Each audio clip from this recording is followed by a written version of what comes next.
What if you could achieve a serenity so profound that nothing and no one could ever shake your inner peace? Where conflicts, criticisms, or setbacks would pass before you without snatching away your tranquility. Sounds unattainable, right? Yet, great thinkers throughout history achieved it. While others lost their composure over things they couldn't control, these individuals remained calm. Not because they were cold or insensitive, but because they had trained their minds so that no emotion could dominate them. Today, I'm going to show you how you can achieve this too.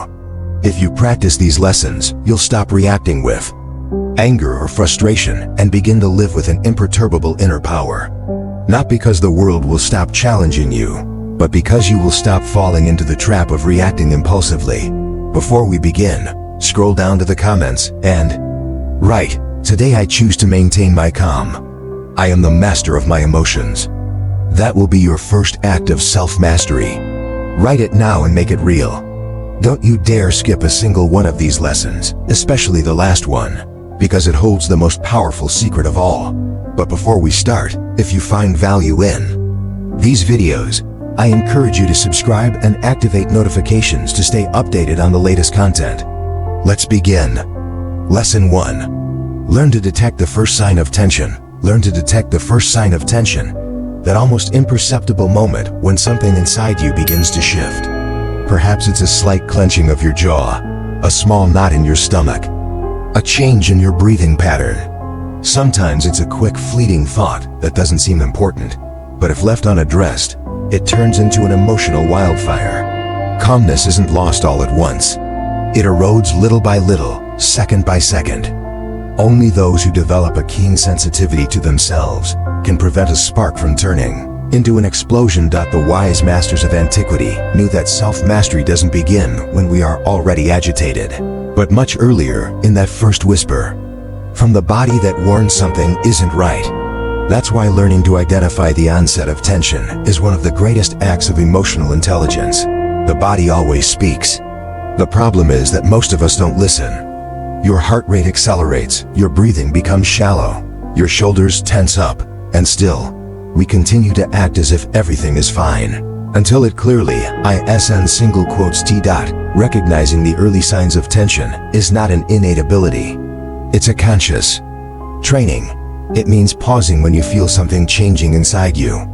It means noticing that your tone of voice is starting to rise, that your thoughts are becoming more rigid, that your body language is closing off. The great emperor and philosopher Marcus Aurelius famously said, "The first task of the rational soul is to observe itself." This implies developing the capacity to notice when we begin to deviate from our center. You don't need to be a meditation expert to achieve this. It's enough to pay attention to yourself, to live with more presence in every conversation. In every situation that makes you uncomfortable, there are signals that announce what's to come. And if you ignore them, tension grows and takes control. But if you detect them in time, you can diffuse them. Every emotional outburst begins with a minimal reaction, a thought that passes unfiltered, a glance you interpret as a threat, a physical sensation that mixes with unconscious memories or beliefs. What seems insignificant at first can become uncontrollable if you don't stop it. The difference between losing control or maintaining calm lies in your awareness of the present moment. Tension is not the enemy, it's the warning. It's your body and mind telling you something is activating, and you decide whether to ignore it or address it. Epictetus reminded us that what disturbs us is not what happens, but how we react to it. And that reaction forms in the first few seconds when you still have the power to choose another response. But to be able to choose, you must be awake. You must make self-analysis a habit, not an exception. And you must accept that emotions don't arrive like a sudden storm out of nowhere. They announce themselves beforehand. We just weren't listening. Detecting the beginning is the key to diffusing conflict, because that's when you can still take a deep breath, change your body posture, take a step back before speaking, decide not to respond impulsively. Those few seconds of conscious awareness can save you from an unnecessary argument, from a decision you will regret, from a reaction that damages what you have taken years to build. Imagine you are in a situation that usually upsets you. Someone interrupts you, criticizes you, or acts with arrogance. Feel what happens in your body. Observe your pulse. Notice if your jaw clenches, if your mind is already constructing an argument to attack, and then stop. That pause is worth more than any word. It is in that moment that your true strength is forged, because calmness is not passivity. It is mastery. And he who masters his first impulses is truly in control of himself. The ancient teachers didn't speak of repressing emotions, but of choosing wisely. Detecting tension is not weakness, it is strategy. It's not about numbing emotions, but about giving them space without allowing them to govern your behavior. It's learning to recognize the fire without letting it consume you. It's knowing that every emotion carries information, but you decide what to do with it. Calmness is trained at the beginning, not when the conflict is already inflamed. That's why the next time you feel something within you beginning to change, don't ignore it. That is your moment of power. That is the threshold between the old you who reacts without thinking and the new you who decides with clarity. The first sign of tension is not a threat. It is an opportunity to practice your peace. If you truly want to change your relationship with the world and with yourself, start there. Don't wait until you're at your limit to react. Learn to observe yourself in the first few seconds, because that's where transformation is born. Today, become the guardian of your calm. And every time you feel something stir within you, remember, you can breathe, you can pause, you can choose. Mastering the first impulse is the true act of freedom. Go and write in the comments, I am stronger than my first reaction. Lesson 2. Separate what happens from your interpretation. Separating what happens from your interpretation is one of the most powerful keys to maintaining calmness, but also one of the most ignored. Why? Because we don't react to facts themselves, but to what we believe they mean. A comment, a gesture, an absence, none of these has a fixed meaning until our mind intervenes and assigns one. And that's where the problem begins. What could have been a neutral event becomes, by the work of our thoughts, an offense, a threat, a rejection. The mind doesn't just see. It interprets, exaggerates, dramatizes, or anticipates.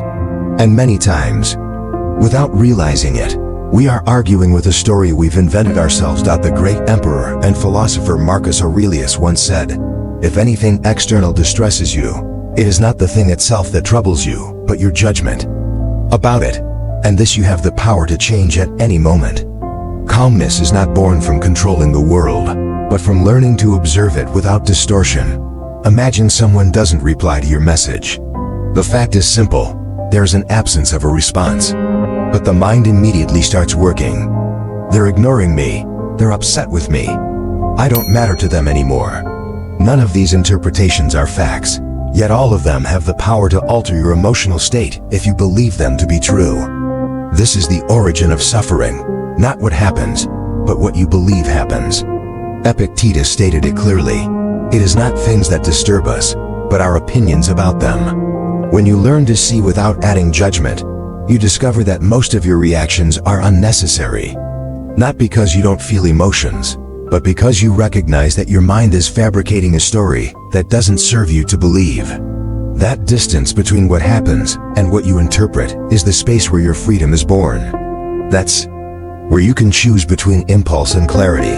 The human mind has a natural bias towards survival. That's why it anticipates threats, exaggerates dangers, dramatizes simple situations. It's a primitive way of protecting ourselves, but in the modern world, more than protecting us, it sabotages us.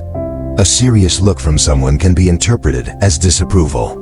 A mistake at work is a sign of failure. A neutral comment is veiled criticism.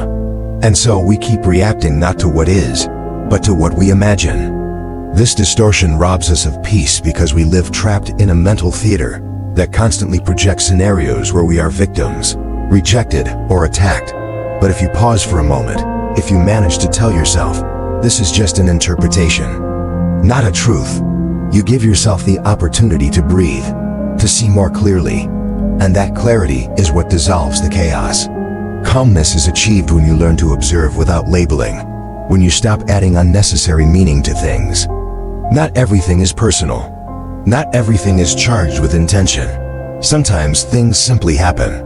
People act according to their state, their beliefs, their history. It doesn't always have to do with you. And by understanding that, you free yourself.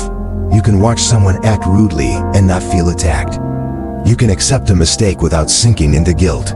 You can face a difficulty without drowning in a sea of catastrophic thoughts. Seeing without judgment doesn't mean being indifferent, but being conscious. It means responding from reason, not from emotion amplified by unconscious interpretations. In your daily life, observe when your mind begins to interpret. Take a pause. Ask yourself, is what I'm thinking a fact or an assumption? Am I reacting to what really happened, or to what I believe it means? Just by asking that question, you are already exercising your inner freedom. Because seeing without distortion is not a mystical gift. It's a daily practice. It's learning to recognize your own mental filters and not letting them define your emotional state. It's remembering that you are not your thoughts, and that you can train yourself to live with more clarity and less drama. Marcus Aurelius advised looking at everything as it is in its essence, without additions. That is the practice, separating what happens from what you think happens. When you manage to do this, you discover that a large part of your conflicts dissolve on their own, because they were smoke, because they weren't real. They were just misinterpreted narratives. The next time you feel anger, anxiety, or sadness, don't rush to react. Sit with yourself. Ask yourself, what part of this is reality and what part is a mental story? And then decide if you want to keep feeding that narrative. You have more power than you think, not over the facts, but over how you see them. And in that vision, your peace is defined. Because it's not about having a perfect life, but about learning to see with cleaner eyes. And every time you do that, you'll be reclaiming your center. So today, when something upsets you, remember, don't respond to the story, respond to the fact. Calmness is a consequence of seeing clearly. If this message resonated with you, go to the comments and write, seeing without judgment is seeing with power. Lesson 3. Break the habit of reacting impulsively. That immediate impulsive reaction, charged with emotion, is responsible for many of the conflicts we later regret. We were taught to respond quickly, not to stay silent, to show that we have character. But no one taught us the value of the pause, of waiting a few seconds, of taking a breath before speaking. Because the truth is, not everything requires an immediate response. In fact, the wisest course of action is often to not respond at the exact moment when emotion is at its peak. Wise individuals throughout history knew this well. Whoever responds from anger, from hurt, or from impatience rarely responds with intelligence. And what starts as a simple disagreement can turn into an unnecessary, harmful, and irreversible argument. The key lies in breaking that automatic reflex that pushes us to react without thinking. You don't have to respond immediately. You are not obligated to have the last word. You don't need to prove anything in the first second. That space between stimulus and response is where your true freedom resides. Because when someone provokes you, questions you, or hurts you, it's easy to fire back an instant response. But that doesn't give you power, it takes it away. Reacting impulsively is letting yourself be carried away. It's acting from impulse and not from conscious awareness. It's allowing emotion to steer the ship. But if you decide to pause, if you take a small breath before acting, you regain control. Taking distance is not surrender, it's not weakness. It is strategy, it is a form of power. Epictetus taught that.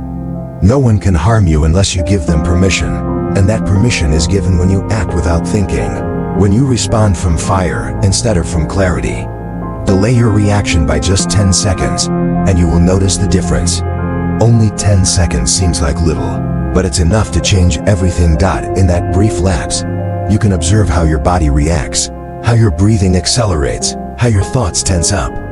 You can ask yourself if it's really worth replying, if there's a better way to respond, if perhaps what you're about to say doesn't reflect who you are, but how you feel. These seconds not only cool down the emotion, but also give you back perspective. They give you the necessary time to choose a response more aligned with your peace than with your ego. Remember that what is said in heat rarely builds, but what is said with temperance has the power to transform. Every time you curb your impulse to respond immediately, you are training your mind to be your ally and not your enemy. Time cools what seemed urgent. Sometimes we just need to let a little time pass. What seemed like an unbearable offense one moment no longer seems so serious a few hours later. What we wanted to say with fury later doesn't even deserve to be said. Time has that virtue. It filters. It allows you to differentiate between what's important and what's unnecessary, between what requires attention and what only seeks to rob you of your calm. Marcus Aurelius recommended observing our emotions as if they were passing clouds, not identifying with them. To see them, wait, let them pass, and then decide with clarity. How many mistakes would we avoid if only we learned to wait, to postpone that burning response that can end up burning ourselves? Sometimes silence is not an absence of response, but a wiser response than any word. Because he who is silent with awareness says more than he who shouts from reaction. It's not about repressing what you feel, but about channeling it, about turning the pause into your tool of power, about demonstrating that you are stronger than your first impulse. Breaking the habit of reacting impulsively is training a new way of being in the world. More present, more serene, more effective. It means you choose when, how, and from where to speak, that you don't get dragged behind every provocation. That you don't define yourself by the moment, but by your ability to transcend it. Seneca said that there is no greater sign of wisdom than the ability to defer reaction. So the next time you feel the impulse to answer on the spot, stop.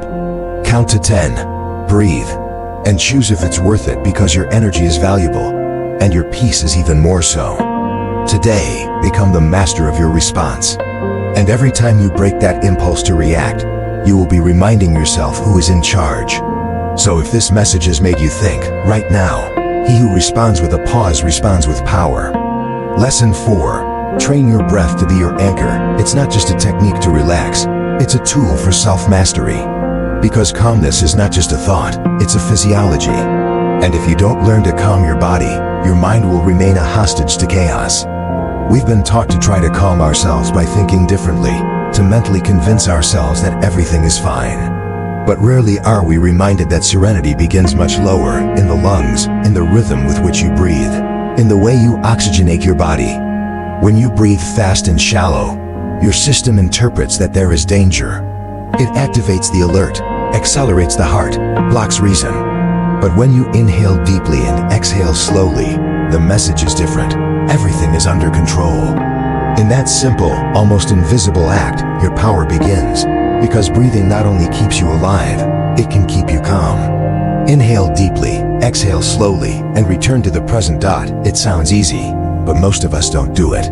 Most people live with agitated, unconscious breathing, as if they were always about to run or defend themselves. And it's no coincidence that so many people live tense, anxious, reactive. It's not just the mind. It's the body in defense mode, trapped in a breathing pattern that perpetuates tension. But if every time you feel something destabilizing you pause and bring your attention to your breathing, something changes. It's as if the storm stops for an instant. Because by breathing consciously, you force your body to exit automatic mode. You force it to stop. And that small gesture can prevent a conflict, an extra word, a wrong decision. You don't need a sophisticated technique, just awareness. Just decide that before reacting, you're going to breathe. And by doing so, you're going to regain control. Breathing directs your nervous system. It's not just air entering and exiting. It's the direct switch that regulates how you feel. When you breathe agitatedly, you activate your sympathetic system, responsible for fight or flight. But if you breathe slowly and deeply, you activate the parasympathetic system, responsible for calming, digesting, healing. In other words, you can go from chaos to clarity simply by changing the way you breathe. And the most powerful thing is that you don't need anything external. You don't need to meditate for an hour or go to a retreat. Just be present and breathe with intention. 3 seconds to inhale, 5 to exhale. Do it now. Feel it. That is your anchor. That is your tool to avoid being swept away by the emotions of the moment. Because the body is always in the present. And if you train your breath, you can bring your mind back to the here and now as well. Master the body, and you will master the mind. The ancient philosophers knew that the mind cannot govern if the body is out of control. That's why they insisted on physical discipline, on presence, on self-care. Epictetus said that No one can be free unless they learn to govern themselves. And governing oneself begins with the body. If you train your body to remain calm when everything around you is moving, you are cultivating one of the most powerful forms of freedom. Because you cannot control what happens outside, but you can train yourself to respond from serenity. And that serenity is built breath by breath. It's not something that magically comes to you. It's something you practice every time you choose to inhale deeply instead of screaming. Every time you exhale slowly instead of responding from anger. Every time you anchor yourself in your body instead of getting lost in your thoughts. Make your breath a refuge, a place you can return to at any time, no matter where you are. In the middle of traffic, before a difficult conversation, just when you feel tension rising. Breathe. Train your body not to panic, to remind it that you are safe, that you can handle what's coming. Over time, you'll notice that you no longer react the same way, that where you used to explode, you can now remain firm, that where you used to overflow, you can now contain yourself. Because you've built a solid foundation within yourself. Because you've cultivated a silent but powerful tool. Because now you know that true mastery is not about shouting louder, but about breathing deeper. So today, make this commitment to yourself. Every time you feel yourself losing your center, return to your breath. Return to your anchor. If this message has touched you deeply, write in the comments. He who masters his breath, masters his destiny.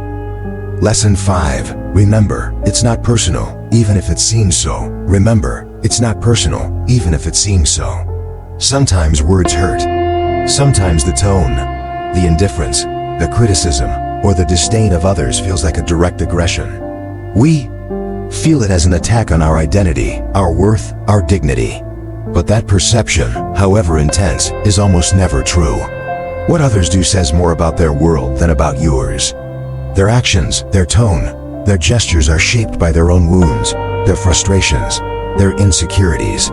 And if you're not careful, if you take everything personally, you'll be dragged through every conflict, every cold glance, every unanswered message. Your peace will be kidnapped by the conduct of others. But if you manage to take a step back and remember that the one who hurts is wounded, you can let go. You can look from another place, not with naivete, but with understanding. Not with weakness, but with inner strength. The one who hurts is wounded, and that wound manifests as aggression, contempt, judgment, or sarcasm. It's not a justification. It's an explanation. Because no one who is truly at peace needs to hurt another. No one who is well with themselves needs to attack, belittle, or ignore. When someone acts with contempt, they are projecting their own pain. When someone insults you, they are not describing you. They are speaking from their own internal chaos. And you decide whether you buy that poison or not. Because that's what many people do. They distribute their discomfort wrapped in words, gestures, or attitudes, hoping that you will receive it and make it your own. But you can choose not to carry it. You can listen without absorbing it. You can see the wound instead of the attack. Epictetus used to say that if someone insults you and you don't take it as an offense, then there is no offense, just empty words that found nowhere to lodge.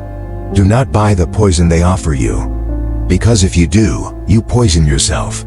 You feed your mind with anger, resentment, or sadness for something that doesn't even belong to you. There's a common saying that goes, what Peter says about John says more about Peter than about John. That's the key. It's not about justifying those who treat you badly, but about protecting yourself from taking it personally. Because when you assume that everything others do is against you, you live in constant defense, in tension, on alert, and that exhausts you. That robs you of energy. What someone says can hurt, yes. But what you do with those words defines whether that pain turns into a wound or into a learning experience. You can observe it, filter it, understand where it comes from, and you can choose not to respond with the same venom. Because your peace is worth more than your pride. Because sometimes being right is much less important than maintaining your balance. Your peace is worth more than your pride, and this is not resignation. It is emotional intelligence. It's not about letting others walk all over you, but about recognizing that not everything deserves your energy, that responding with anger is falling into the other person's game, and that many times silence, distance, or indifference are more powerful responses than any argument. Marcus Aurelius wrote that men are made for one another, but that doesn't mean you should subject yourself to the emotions that others awaken. Being made to live in society also means preparing yourself for the inevitable frictions, not to avoid them, but to not be a victim of them. You can let things pass. You can understand without getting emotionally involved. You can choose your peace as a priority, and that is an act of strength, not of weakness. It's looking with compassion without absorbing the chaos. It's staying firm while others swirl in their own whirlwind. In your daily life, you will start to see many situations from another angle. A driver who yells, a colleague who is hostile, a family member who always criticizes. Before, you might have reacted in kind. But now you can observe, you can think, this is not mine. You can remember that you are not anyone's emotional trash. That you have the right to protect your energy, and that not everything that seems personal truly is. Many simply repeat their patterns, unload their frustration on whoever is nearby, and expect you to join their game. But you don't have to. You can continue on your path. You can smile without cynicism. You can withdraw without resentment. And by doing so, you are winning, because you have decided that your peace is non-negotiable. The next time you feel someone hurting you, don't respond from pain. Breathe, observe, and remember, it's not personal, even if it seems so. It's just someone else's wound looking to expand, and you can set limits without losing your calm. Today, decide not to carry what is not yours. Do not take the poison. Do not let the world dictate your inner state. If this message resonated with you, right now, my peace is untouchable. Lesson 6. Anticipate the scenarios that upset you the most, because many of them are not surprising. They are repetitive. It's always the same type of comment, the same attitude, the same situation that you know can touch your pride, irritate you, hurt you, or destabilize you. And yet, you approach it unprepared, as if it were the first time. You react impulsively, as if you didn't already know how that pattern works. But you can do something different. You can mentally prepare for the predictable. Because what unsettles us most is not what happens, but how unprepared we are to face it. The ancient philosophers spoke of premeditatio malorum, the practice of visualizing obstacles before they happen, not with pessimism, but with wisdom. If you know there are situations that upset you, why not rehearse your response in advance? If you know someone in your environment usually provokes you, why not decide now how you are going to react next time? Foresight reduces emotional impact. Because what doesn't surprise you doesn't dominate you. If you have mentally gone through a difficult scenario before it occurs, you are more prepared. It's like an invisible training. It allows you to tell yourself, this could happen, and if it does, I will respond this way. That small preparation makes a big difference. Because when the moment comes, your mind doesn't panic. You don't need to improvise from impulse. You've already been there. You've already thought clearly about how to act. This foresight is a form of self-care, a form of personal leadership. Rehearsing your response before the conflict is not overreacting. It is strengthening your temperance. It is designing your behavior in advance so that your environment does not decide for you how you are going to feel or how you are going to act. Where you have already been in your mind, you are stronger. Because the mind, when it visualizes, trains, and when you train, you respond better. It's not about living expecting the worst, but about rehearsing the best version of yourself in the most challenging moments. If you know traffic irritates you, rehearse how you are going to breathe, what you are going to tell yourself, how you are going to let go of the urgency. If you know there is someone who always criticizes you in a meeting, decide beforehand that you are not going to react from hurt, but from your center. That you are going to breathe deeply and let their words pass like wind. If you know a pending conversation tenses you up, prepare your answers, your tone, your attitude. Don't be surprised by what is predictable. Don't let what you already know knock you off your axis. Because there is no worse chaos than that which comes from being mentally absent in the face of what you could have foreseen. Anticipating is not living in anxiety. It is living with intention. It is getting ahead of your own reaction. It is remembering that although you cannot control the world, you can decide how you will approach it. Marcus Aurelius wrote that men are made for one another, but that does not imply that you must submit to the emotions that others arouse. Being made to live in society also means preparing for the inevitable frictions, not to avoid them, but to not be a victim of them. Imagine a provocation and respond with calm. Imagine a misunderstanding and act with clarity. Imagine contempt and uphold your dignity. That is anticipated power. That is strength built before the conflict. Make this practice a habit. Every morning, imagine the scenarios where you usually lose your calm, not to fear them, but to transform yourself within them. Ask yourself, what would the best version of me do in this situation today? And decide now that this will be your guide. You will see that over time, what used to throw you off balance begins to lose its power, because it no longer reaches an undefended territory. It reaches someone who has already been there, who has already seen it coming, who has already chosen how to act.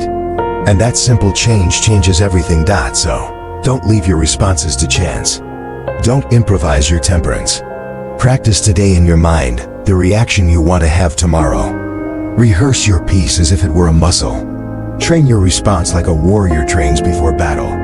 Because he who anticipates not only reacts better, but also suffers less. Today, commit to yourself to stop being a victim of the predictable. If you identify with this message, write in the comments, "I will not be caught by surprise where I have already stood firm in my mind."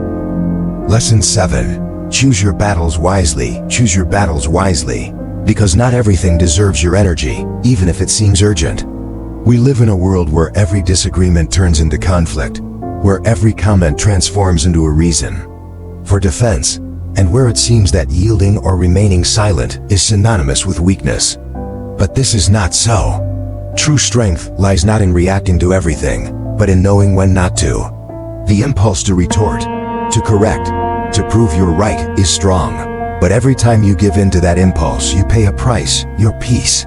And there is nothing more valuable than that. Most of the discussions you face are unnecessary. They don't transform you, they don't elevate you, they don't build anything. They only consume, only exhaust, only drag your attention to what doesn't matter.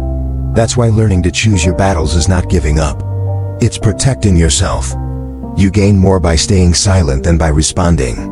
Not because you can't say something brilliant, sharp, or hurtful, but because you understand that not everything you can say, you should say.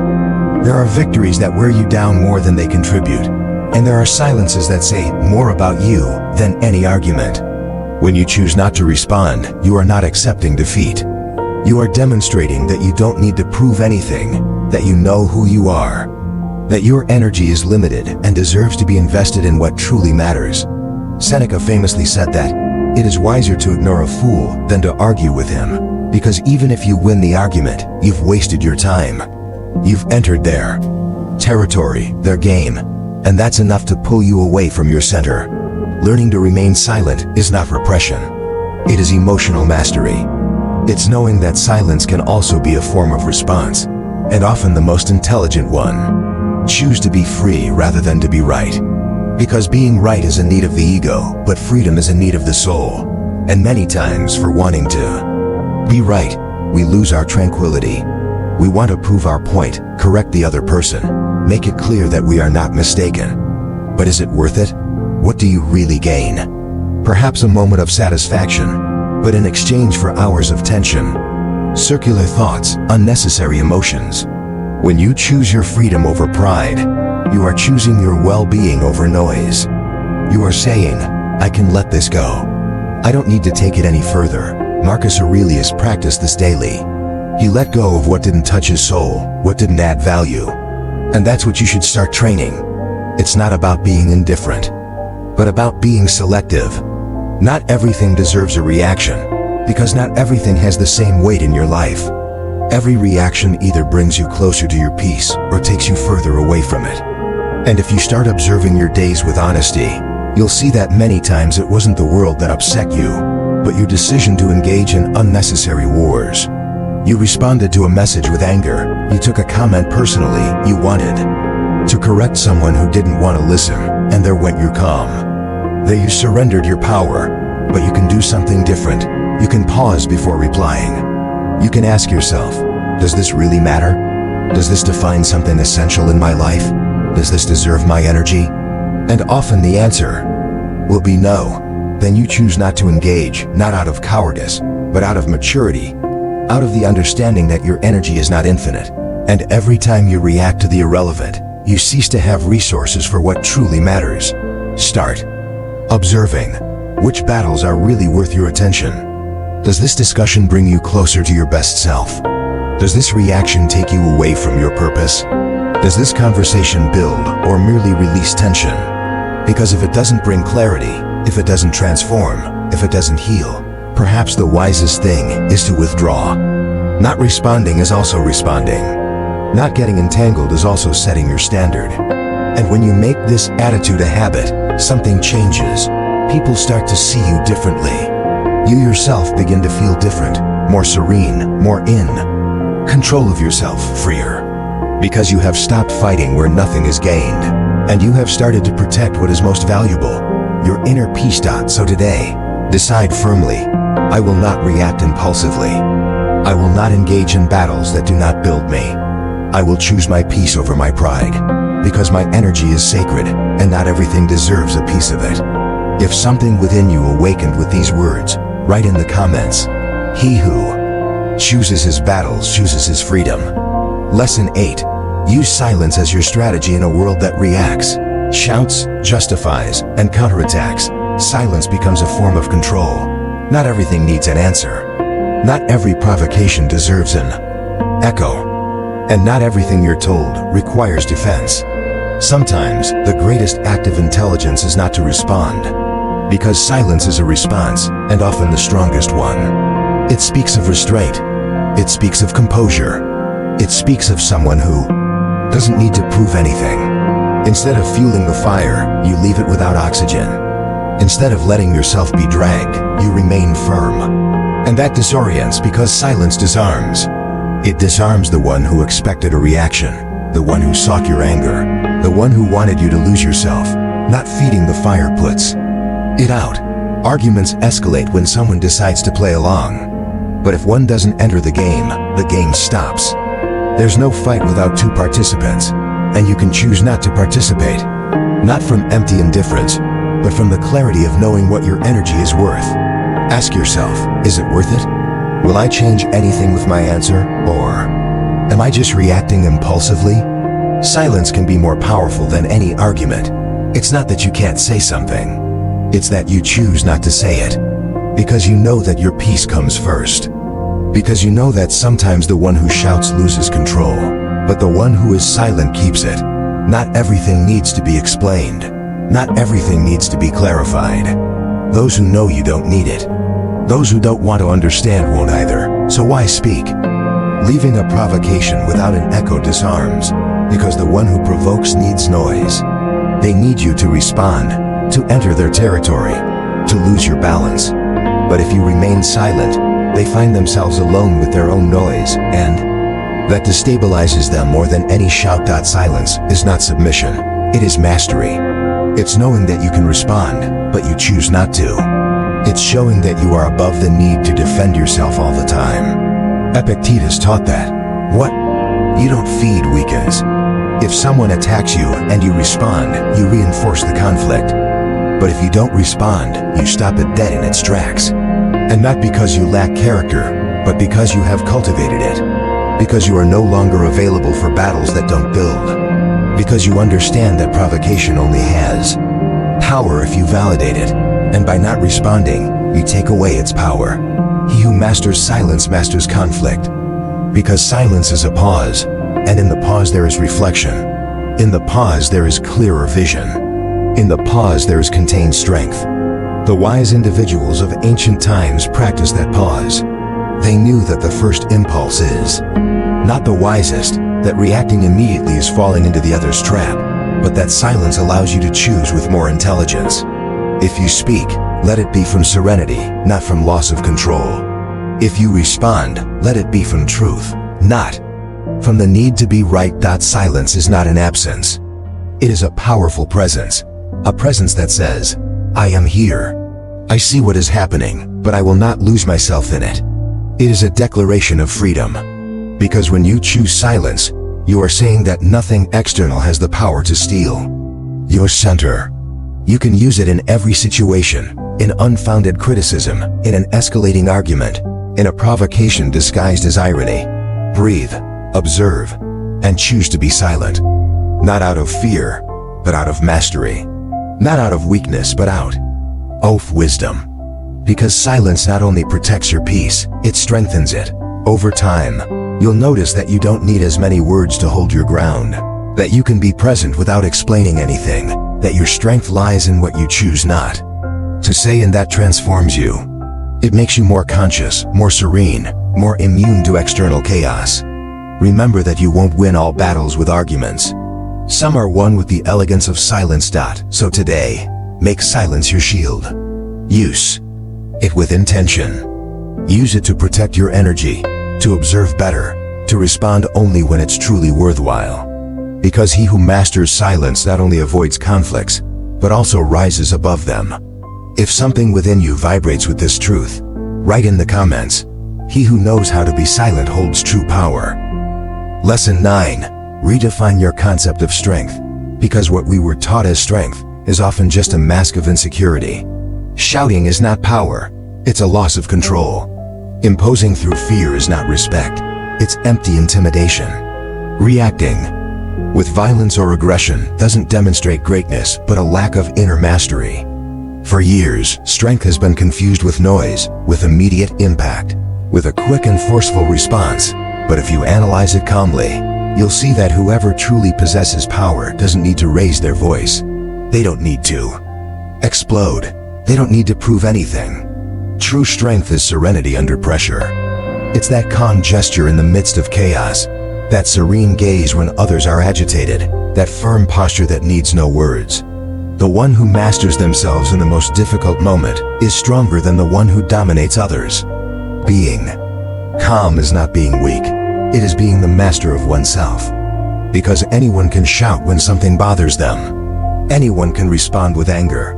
Anyone can act from raw emotion. But not everyone can breathe deeply, think clearly, and choose to respond with dignity. That requires discipline. It requires inner work. It requires choosing control when everything invites chaos.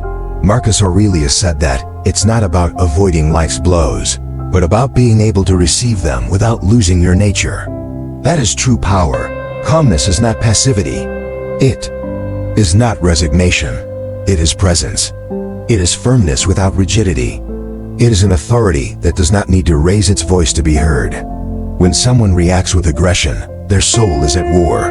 But when someone acts with calm in the midst of conflict, their soul is at peace. And that peace commands respect. The one who remains calm commands respect without words, because they transmit security. They transmit stability. They transmit something that everyone desires, but few manage to sustain: balance. And balance is magnetic, it's inspiring. Have you met people like this? They don't need to impose themselves. They don't need to respond to every provocation. But their mere presence sets boundaries. Because whoever doesn't need to constantly defend themselves demonstrates that they have already won over themselves. And that is the most powerful respect, the one born from example, not from noise. When someone tries to provoke you and you maintain your center, you are showing them that they have no power over you, that you decide from where to respond, that your inner state is not for sale. That type of strength is unbreakable because it does not depend on external approval or the opinions of others. It is internal, it is silent, it is firm, redefining. Strength means stopping seeking validation in reaction. It means understanding that being strong is not about imposing yourself on others, but about being immune to the chaos of others. That having character is not about exploding, but about containing yourself without that destroying you internally. It's remembering that your energy is limited, and every time you give it away to conflict, you move away from yourself. Strength is not measured by the volume of your voice, but by the depth of your consciousness. By your ability to maintain your peace when everything invites you to lose it. By your ability to observe without being carried away. By your commitment to responding as the person you want to be, and not as the emotion you feel in the moment. Ask yourself this question in the coming days. What kind of strength do I want to embody? The one that explodes or the one that contains itself? The one that shouts or the one that guides with presence? The one that imposes or the one that inspires? Because you decide. You choose what value your conduct represents. And every time you choose calmness, you are redefining strength for yourself and for those around you. Because others also observe. And perhaps someone needs to see that yes, you can be firm without being aggressive. That yes, you can respond without losing serenity. That yes, you can be strong without raising your voice. Today, you can start practicing that different kind of strength. Don't wait for the conflict to do it. Rehearse it in daily life, in the slight disagreement, in the out-of-place comment, in the discomfort of the moment. Breathe, remember who you are, and choose your peace as a priority. Because there is no greater display of strength than remaining firm without needing to make noise. If this reflection has touched you deeply, go to the comments and write, "My strength doesn't shout. My strength sustains." And that is the strength that transforms. Lesson 10. Don't expect calm from the world. Be the source, then expect calm from the world. Be the source. Because if you are waiting for others to change, for everything to align, for the external noise to quiet down so you can be at peace, you are going to spend your entire life reacting. People will change, chaos will continue. Unforeseen events will not disappear. There will always be someone who criticizes, something that doesn't go as expected, a situation that escapes your control. But your serenity should not depend on external factors because the external is unstable, unpredictable, transient. If you make your internal state depend on that, you will be at the mercy of every stimulus, every gesture, every word. And that is living like a leaf carried by the wind. But you are not a leaf. You are a root. And you can decide to anchor yourself, sustain yourself, build a calmness that does not need permission from the world to manifest. Be the one who brings balance, not the one who seeks it. Because there are two types of people, those who seek peace outside and those who generate it from within. Those who ask for silence and those who transmit it just by being present. Those who need everything to be well to feel good, and those who are well even when everything seems to be wrong. And it's not about insensitivity, but about emotional leadership. It's about having understood that authentic calmness is not a reflection of the environment. It is a personal decision. Epictetus taught that no one has power over our mind unless we give them that power. And that also includes the disorder of the world. The one who trains to sustain themselves when everything trembles becomes a source of stability for others. They don't seek to be calmed, they calm. They don't expect to be given security. They project it. And that is one of the deepest forms of freedom. Authentic calmness is born within. It is not a posture, it is not a mask, it is a practice. It is the result of having decided again and again not to be carried away, of having learned that the world does not stop, but you can move differently. That chaos can continue outside, but you can walk within at a different speed. That others can get agitated, argue, react, but you can be the one who listens, the one who thinks, the one who chooses. When you decide to be the source of your own peace, you stop living in function of what happens and begin to live in function of what you choose.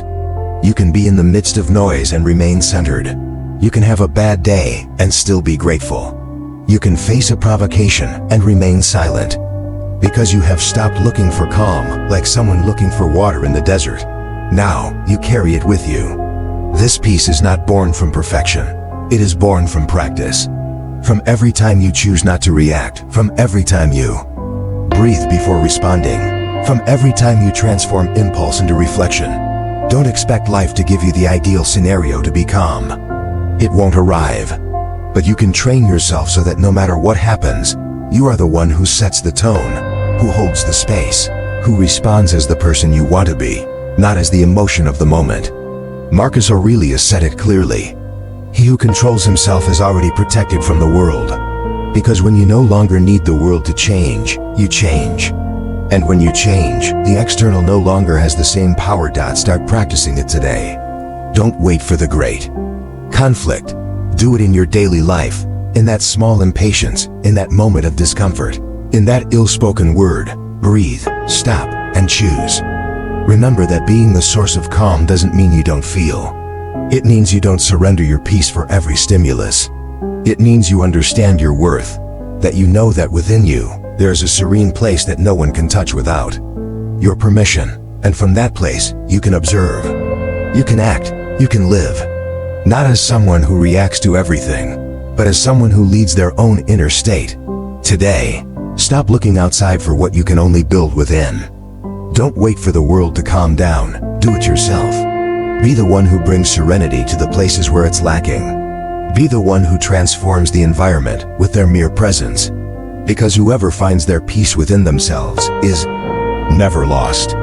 If these words have made you reflect, write in the comments, "The calm I seek is me." And when you understand that, you will be unbreakable. Lesson 11. Reevaluate your unrealistic expectations. Reevaluate your unrealistic expectations. Because many times you're not angry about what happened, but about what you expected to happen. Many frustrations arise from hidden demands, from unexpressed scripts that you assumed others would follow. You expected attention, and it didn't come. You expected understanding, and it didn't appear.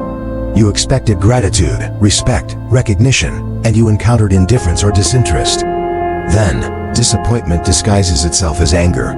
But the truth is, the problem isn't external. It's in that expectation you created, nurtured, and took for granted.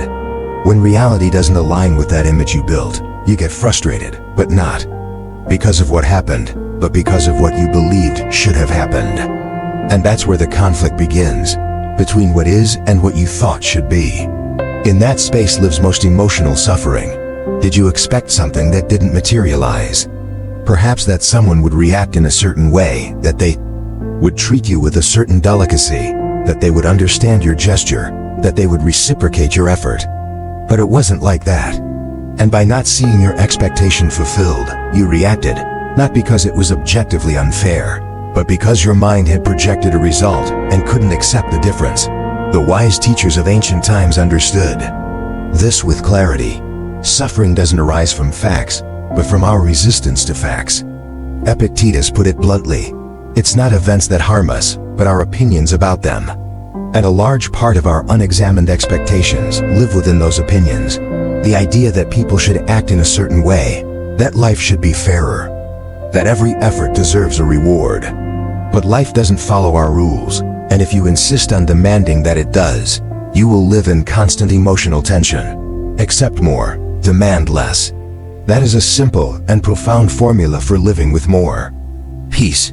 It's not about passively resigning yourself to everything without discernment. It's about recognizing that you cannot control others, that you cannot predict their actions or force them to meet your expectations. What you can do is adjust what you expect. Be more flexible. Stop living based on how you think you should be treated, and start living based on what you can control, your thoughts, your responses, your decisions. Acceptance is not weakness. It is wisdom. It is saying, this is not how I imagined, but I will not let it steal my peace.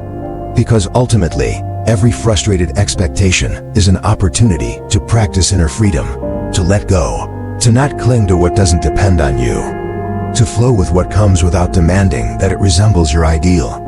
Peace increases as your expectations decrease. The less you demand from the outside, the more you focus on your inner world. The less you expect from others, the more you value what you already have. And the more you understand that no one is here to fulfill your mental scripts, the freer you become. Marcus Aurelius wrote in his Meditations, remember that everyone acts according to their own ideas, not yours. And that changes the way you live. Because you stop clashing with reality and start observing it. You stop reacting with disappointment and begin to respond with understanding. Not because everything is fair, but because you understand that resisting what you cannot change only wears you down. When your expectation drops, your clarity rises. You no longer expect miracles from the environment. You no longer depend on approval or validation. And that emotional independence is a profound form of peace. Today, I invite you to review those expectations you haven't questioned. Whom are you unknowingly demanding from? What are you waiting for that perhaps you shouldn't be waiting for? What should you let go of to regain your tranquility? It's not about not having illusions or desires. It's about knowing how to differentiate between what you can build and what you are demanding to come from outside. Because that is the root of discontent. Asking life for what you can give yourself. So choose today to stop building mental castles that end up crushing you. Return to the real, to the concrete, to what depends on you. And from there, live lighter, wiser, freer. Stop expecting. Start living now. And write it in the comments to seal your commitment. When I stop expecting, I start living, and in that space without demands, peace becomes inevitable. Lesson 12. Remember your highest purpose, because in the midst of chaos, daily provocations, inevitable setbacks and frictions, it's easy to lose sight of what's essential. You get entangled in the immediate, in what bothers you, in what didn't go as expected. And without realizing it, you surrender your energy to what matters least. But if you stop for a second, if you pause before reacting, you can honestly ask yourself, is what irritates me today truly worth it? Does it really change anything essential in my life? Does this moment deserve to rob us of the serenity we've worked so hard for? Most of the time, the answer will be no. Because when you remember your highest purpose, small conflicts appear for what they are, distractions, minor obstacles on the path to something much greater. If your goal is peace, protect it with your decisions. It's not enough to desire tranquility. You must act in coherence with it. Because peace is not just a fleeting emotion. It is a way of living. It is a way of thinking, speaking, choosing. And every decision you make, how you respond, what you prioritize, what you let go of, either brings you closer to or further away from that goal. You cannot pretend to live in calm if you react to every provocation, if you turn every disagreement into a battle, if you let small things overshadow profound ones. The wise ones knew this well. The soul needs direction. Without a clear purpose, you get lost in the trivial. But when you have an inner compass, you can cross storms without being swept away. You can say, this is not part of my mission. I will not give it my energy. And thus, with that lucidity, you preserve what is most valuable. Focus on what's important, not on what's immediate. Because the immediate shouts, but the important whispers. And if you're not attentive, your life will be filled with urgencies that are worth nothing. You'll be bothered by gestures, by words, by delays, by external opinions. And at the end of the day, you'll realize that all of that pulled you away from your center unnecessarily. But if every day you remember why you do what you do, who you want to be, what you are building, then everything falls into place. You stop responding instantly and start responding with intention. You stop wasting your time on meaningless discussions and invest it in cultivating your vision. Because your purpose is not fed by impulses. It is fed by emotional discipline. Marcus Aurelius wrote, at every moment, ask yourself if what you are doing is aligned with your purpose. That question protects you, anchors you, filters what deserves your energy from what only wants to steal it. Your mission is greater than any discussion, and when you understand that, you act differently. Not because you become indifferent, but because you develop a selective intelligence. You learn to be silent when you could shout, to yield when you could insist, to observe when you could react. Not out of weakness, but because you have chosen a superior force, that of remaining faithful to what truly matters. No one who has achieved something valuable in life has done so by reacting to everything. They have achieved it by focusing, by choosing their battles well, by letting go of what doesn't add up.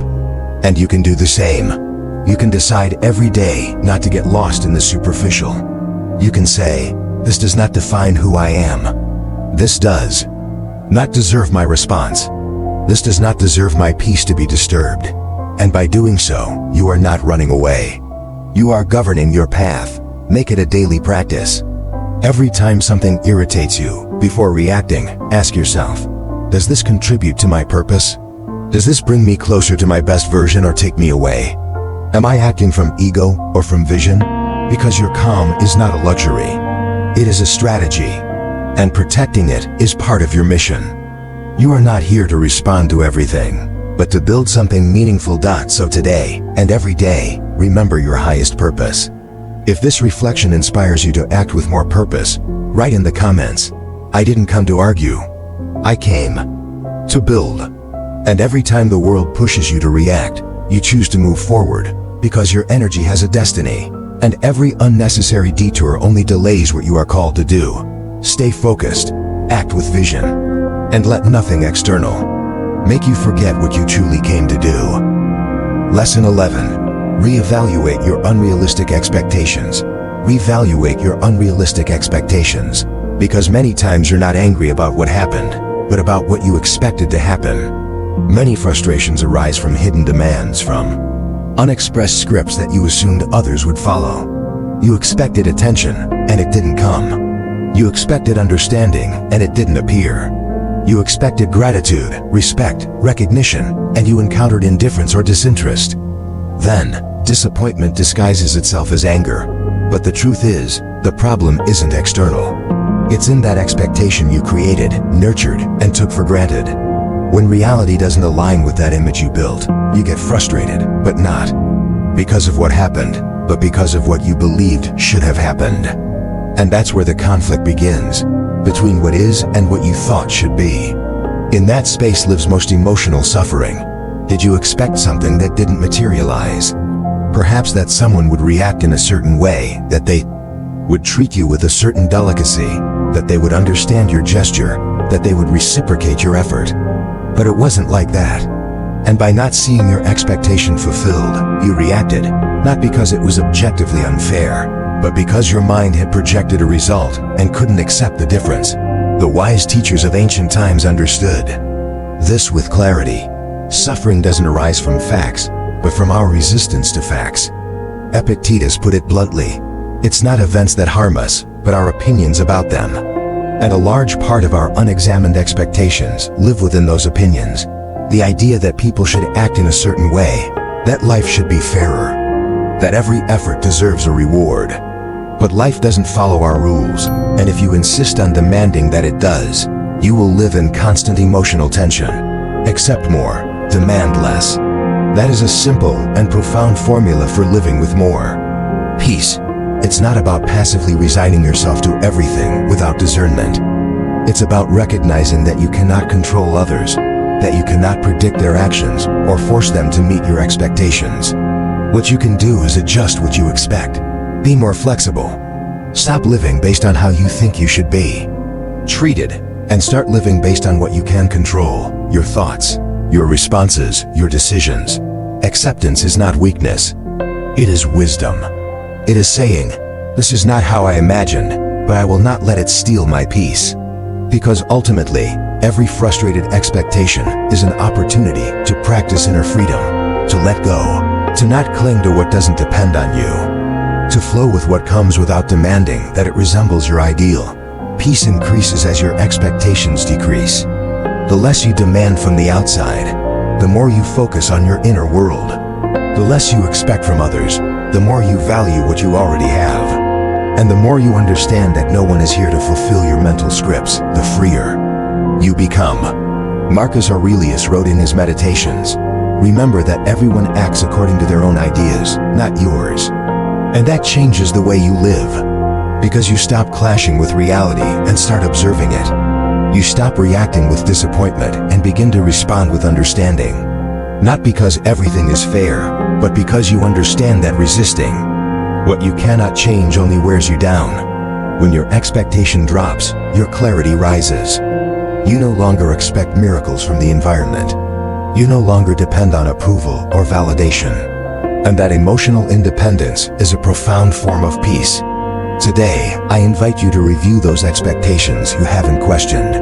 Whom are you unknowingly demanding from?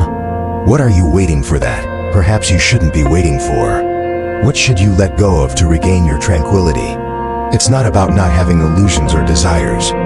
It's about knowing how to differentiate between what you can build and what you are demanding to come from outside. Because that is the root of discontent, asking life for what you can give yourself. So choose today to stop building mental castles that end up crushing you. Return to the real, to the concrete, to what depends on you. And from there, live lighter, wiser, freer. Stop expecting Start living now. And write it in the comments to seal your commitment. When I stop expecting, I start living, and in that space without demands, peace becomes inevitable. Lesson 12. Remember your highest purpose, because in the midst of chaos, daily provocations, inevitable setbacks and frictions, it's easy to lose sight of what's essential. You get entangled in the immediate, in what bothers you, in what didn't go as expected. And without realizing it, you surrender your energy to what matters least. But if you stop for a second, if you pause before reacting, you can honestly ask yourself, is what irritates me today truly worth it?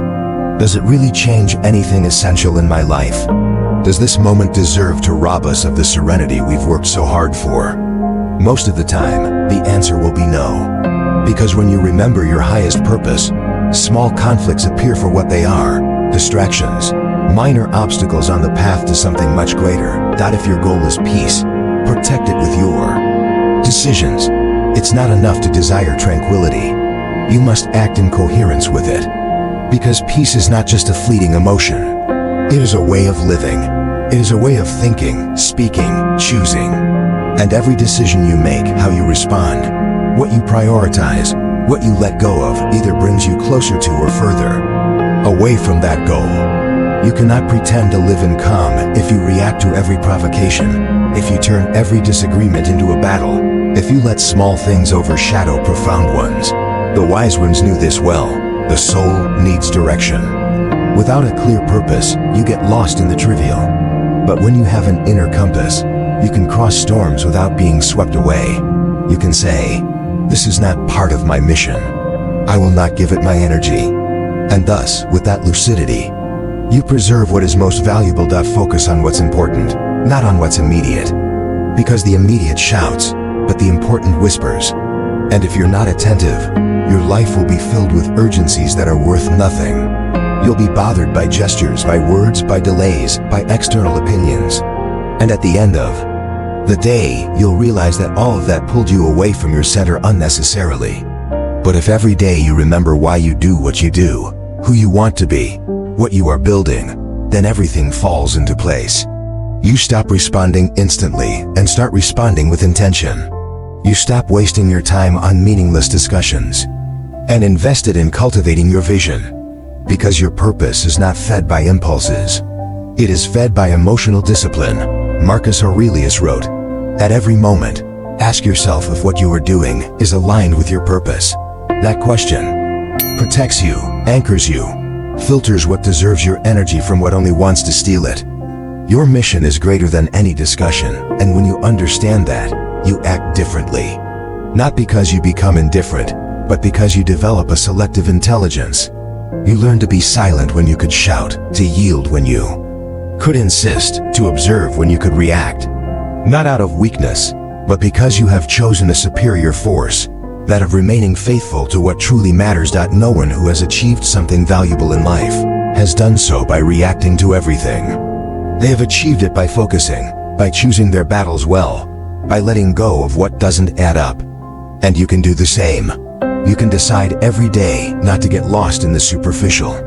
You can say, this does not define who I am. This does not deserve my response. This does not deserve my peace to be disturbed. And by doing so, you are not running away. You are governing your path. Make it a daily practice. Every time something irritates you, before reacting, ask yourself, does this contribute to my purpose? Does this bring me closer to my best version or take me away? Am I acting from ego or from vision? Because your calm is not a luxury. It is a strategy, and protecting it is part of your mission. You are not here to respond to everything, but to build something meaningful. So today, and every day, remember your highest purpose. If this reflection inspires you to act with more purpose, write in the comments, I didn't come to argue. I came to build. And every time the world pushes you to react, you choose to move forward, because your energy has a destiny, and every unnecessary detour only delays what you are called to do. Stay focused, act with vision, and let nothing external make you forget what you truly came to do.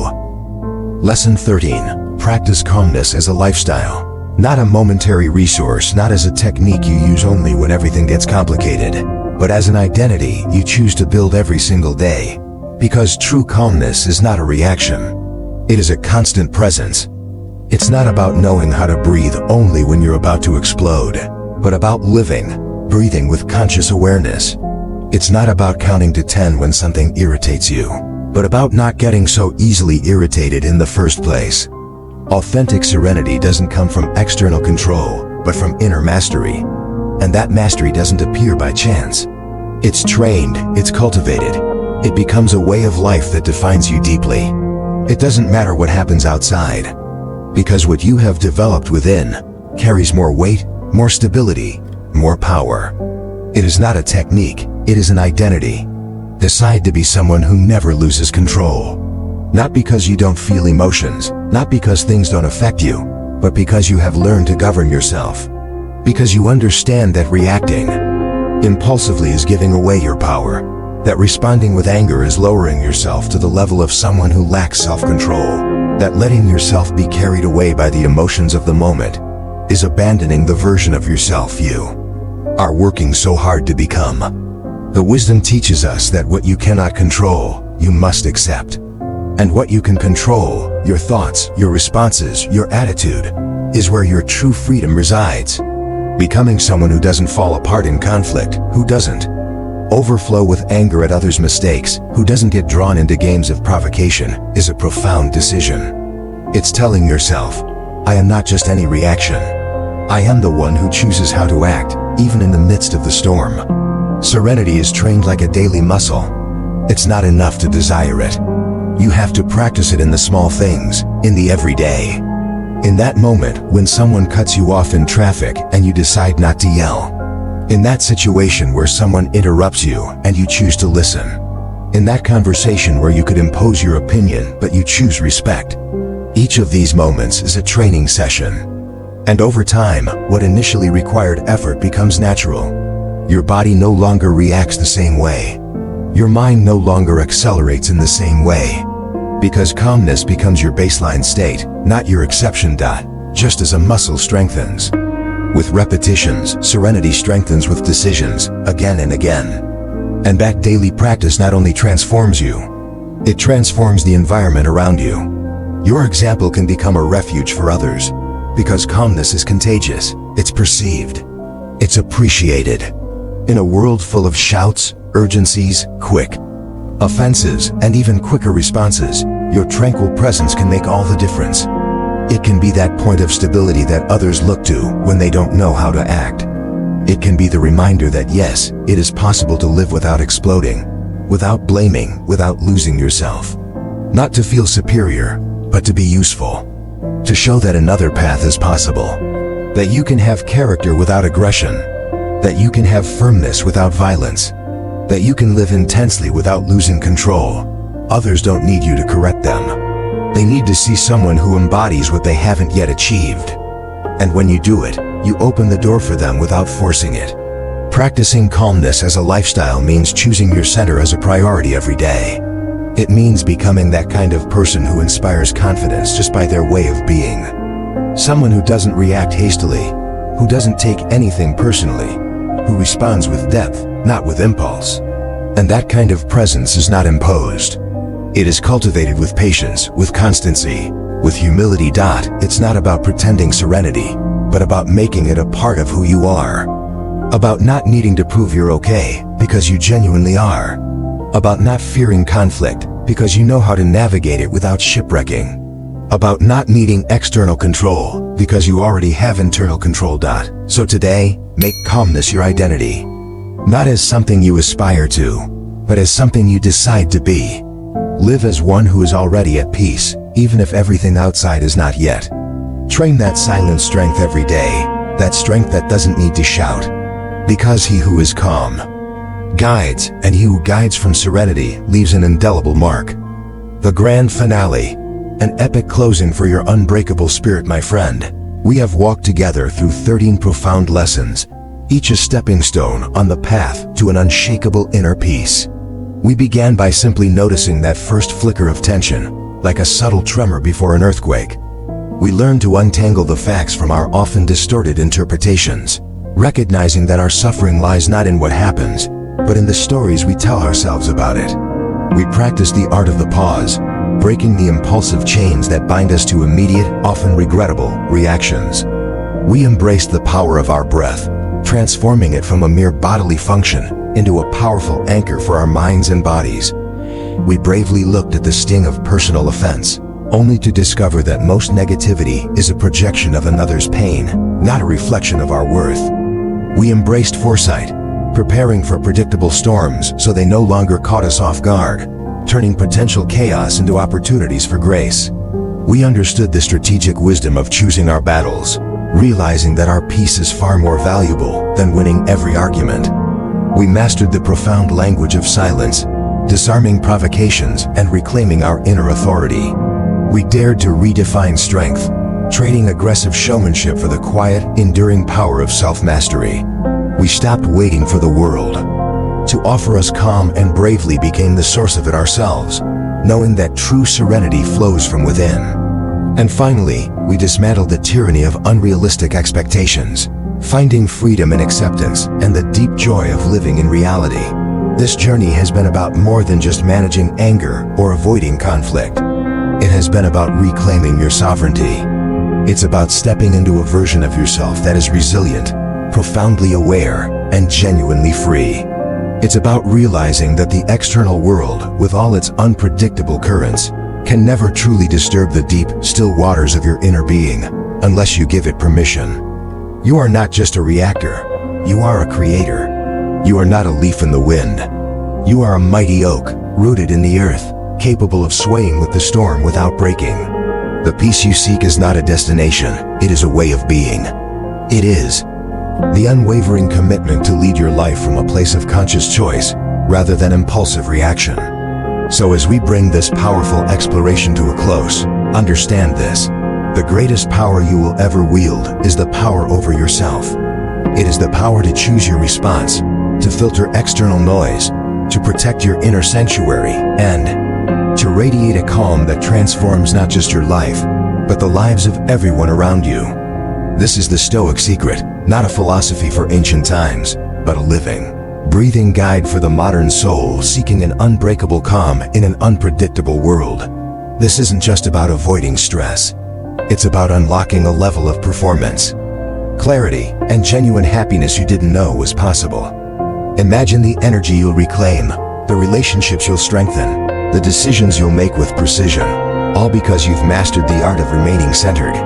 If you have journeyed with us to this very moment, you are not just a viewer. You are a seeker, a warrior of inner peace. And for that, I am profoundly grateful. To seal your commitment to this transformative path, write in the comments with conviction: I don't practice calm, I am calm.